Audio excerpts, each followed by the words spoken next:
பொண்ணு ப்ரைஸ் வாங்கிட்டு வீட்டுக்கு வராங்க. ரொம்ப சந்தோஷமாக இருக்காங்க. பரவாயில்ல, நமக்கு இந்த இண்டக்ஷன் ஸ்டவ் கிடச்சிடுச்சு. இனிமேல் நம்ம விறகை பற்றி கவலைப்படவே வேண்டாம். இந்த ஸ்டவ்வை வச்சு நம்ம எல்லாமே சூப்பராக பண்ணலாம் அப்படின்னு சொல்லிட்டு சந்தோஷமாக வீட்டுக்கு வராங்க. அதை பார்த்தோன்னே, என்னது இது, இவ ஏதோ எடுத்துகிட்டு வராளே அப்படின்னு சொல்லிட்டு உஷா பார்க்குறாங்க. என்னது அது பொன்னி அப்படின்னு சொல்லிட்டு கேட்குறாங்க. இதுவா, இது வந்து கரண்ட் அடுப்பு அப்படின்னு சொல்கிறாங்க. என்னது கரண்ட் அடுப்பா? அது பேர் இண்டக்ஷன் ஸ்டவ் அப்படின்னு சொல்கிறாங்க. ஓ அப்படியா அப்படின்னு சொல்லிட்டு பொன்னி கேட்குறாங்க. இது வந்து உனக்கு எப்படி கிடச்சிது அப்படின்னு சொல்லிட்டு உஷா கேட்குறாங்க. இது அங்கே ஒரு போட்டி நடத்துனாங்க. அந்த சைக்கிள் போட்டியில் நான் ஜெயித்தேன், அதனால் இதை கொடுத்தாங்க அப்படின்னு சொல்லிட்டு பொன்னி சொல்கிறாங்க.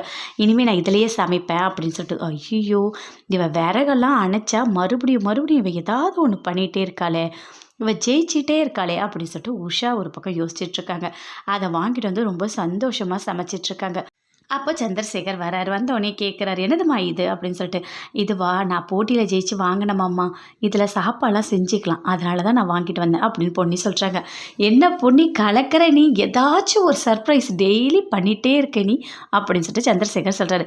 சரிம்மா சீக்கிரம் நீ சமைக்கிற சாப்பாடை சாப்பிட்டா தான் எனக்கு அவ்வளோ திருப்தியாக இருக்குது, நல்லா இருக்குது, நீ செஞ்சு போடு, நான் சாப்பிட்டு போகிறேன் அப்படின்னு சொல்லிட்டு சந்திரசேகர் சொல்கிறாரு. சக்தியும் வராரு. என்ன பொன்னி, சூப்பர் பொன்னி, என்ன இண்டக்ஷன் ஸ்டவ்லாம் வாங்கிட்டே நீ அப்படின்னு சொல்லிட்டு கேட்குறாரு. ஆமாங்க, நான் ஜெயிச்சு வாங்கினேன். பரவாயில்ல பொன்னி, சூப்பர், நீ சைக்கிள்லாம் கூட ஓட்டுவியா? ஓட்டுவேங்க, அதை எல்லாமே எனக்கு தெரியும் அப்படின்னு சொல்லிட்டு பொன்னி சொல்கிறாங்க.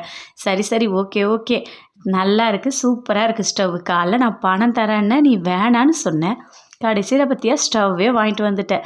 செம்ம டேலண்ட்டு பொண்ணி உனக்கு, நீ என்ன தான் பண்ணுறனே தெரில, எல்லாமே கரெக்டாக பண்ணுற நீ அப்படின்னு சொல்லிட்டு சக்தி சொல்கிறாரு. இதெல்லாம் கேட்கும் போது உஷாவுக்கு பயங்கரமாக கோவம் வருது. அப்படியே உள்ளே போகிறாங்க. போயிட்டு மூர்த்திக்கிட்ட சொல்கிறாங்க. அவள் பார்த்தீங்களா, டெய்லி ஏதாச்சும் ஒன்று பண்ணிகிட்டே இருக்கா, போயிட்டு எங்கேயோ போட்டியில் ஜெயிச்சு ஸ்டவ்வெல்லாம் வாங்கிட்டு வந்திருக்கா.